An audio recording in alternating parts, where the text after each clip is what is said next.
Secretary of State Marco Rubio had some bad news for Chinese college students yesterday. Rubio said in a statement, the U.S. State Department will work with the Department of Homeland Security to aggressively revoke visas for Chinese students, including those with connections to the Chinese Communist Party or studying in critical fields.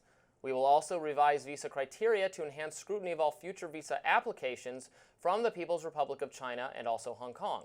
A spokesperson for China's foreign ministry, Mao Ning, responded to Rubio's announcement. In a conference, Ning said, quote, "This politically motivated and discriminatory move exposes the lie of America's long-touted claim of being free and open and will only further damage the United States' international image and national credibility." Earlier in the day, Rubio also announced he would restrict visas on another set of foreigners. He wrote on X, "For too long, Americans have been fined, harassed, and even charged by foreign authorities for exercising their free speech rights. Today, I am announcing a new visa restriction policy that will apply to foreign officials and persons who are complicit in censoring Americans. Free speech is essential to the American way of life, a birthright over which foreign governments have no authority." Reporter at Reason, Billy Binion, responded to Rubio on X, writing, quote, "Marco Rubio had someone arrested and jailed over an op-ed." Well, I have no problem with the order on foreign officials complicit in the American censorship regime. I'm very annoyed by the level of foreign influence over our misinformation advisor, so that's perfectly fine. As for the Chinese students aspect of it, though, here's my issue. Look, I agree that the visa program should serve U.S. national security interests. I think it's fine to, not only fine, it is required to vet foreign students who are going to come here. We should absolutely scrutinize them for criminal associations, terrorist associations, or in the case of China, it's more likely to be, yes, foreign hostile government associations. That's fine. We should continue to do that. But we actually want, for our own national security reasons, in my view, to drain China of its talent. I want the best and brightest engineers from China to come to America and then actually to stay here, not to go back to China. And Trump agrees with me. He said this months ago in the campaign, in the All In podcast. He was asked by the tech CEO people, well, if you get if you're a foreign student, you come here, you get a diploma, why would we send you back to China? That makes no sense. And Trump said, I agree. There should be a green card or path to citizenship type thing for those people. We don't want them going back and sharing the education with the Chinese government. Now, if they're actual Chinese government assets, they shouldn't enter the country in the first place. I think we can all agree on that. Yes. But just generally having these students here and serving our country's interests is much better than having them going back to China or remaining China in the first place, right? What am I missing? Well, I don't think we should take our tariff issues with China out on students that are trying to come here, excel, and eventually, for the most part, enhance the American economy and also enhance the level of knowledge we have in this country and help us get to levels that we haven't been before. That's all students that are going to different universities and coming to our school. But we know that Rubio has been a China hawk for years. He's one of the key proponents in the entire TikTok ban, and he understands exactly what his issues are with China. And I'm not mad at criticizing the foreign officials for trying to silence some free speech, actually. I'm mad at the hypocrisy of it all.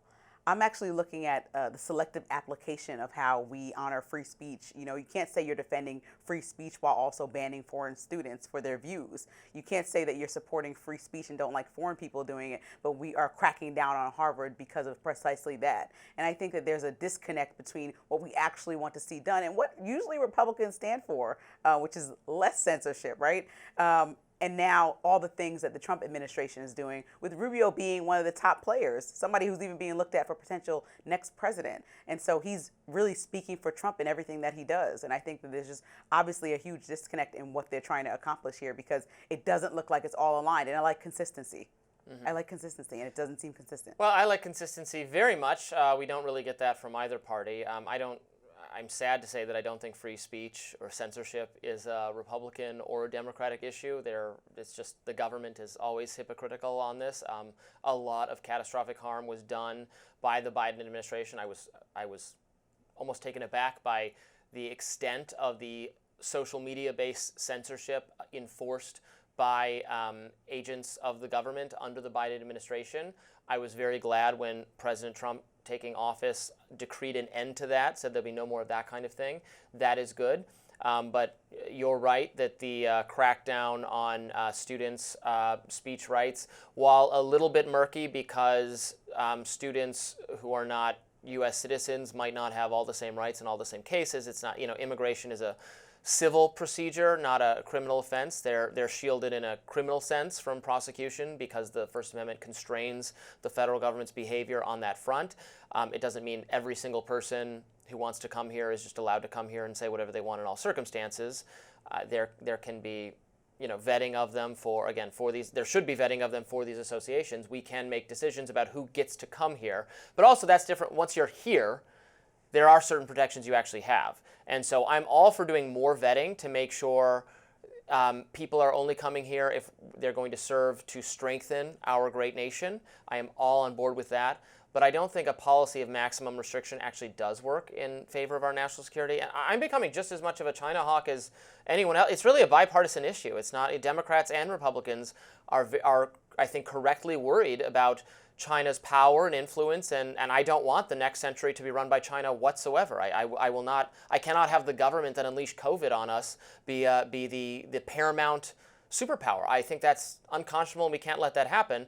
But in order to combat that without having an all-out war, we need to grow our economy miraculously. We need our tech sector to be as free and empowered as possible, and we're going to need smart, young engineers to do that wherever they come from on planet Earth. And I think part of miraculously growing our economy and investing in ourselves is not trying to go around Congress to implement things that we think will make the future of America better. Mm-hmm. And so tying all the conversation in, that's something that we need to think about. And also, I think when we talk about free speech, we're both for it. Like you said, both parties might go back and forth on it. But when it leans into like the hate speech category, it's something that we need to monitor. And if we are, as Americans, going to other countries and also being the people that are inciters of hate speech, we should be mindful of that. Now, should we be thrown in jail? I'm not sure. It depends on like what the guidelines are and what we guide ourselves by. But I think hate speech has run rampant to unprecedented levels with the introduction of social media. Mm-hmm. And there has to be some kind of I think at least a little bit of protection to make sure that we're not constantly in a cesspool of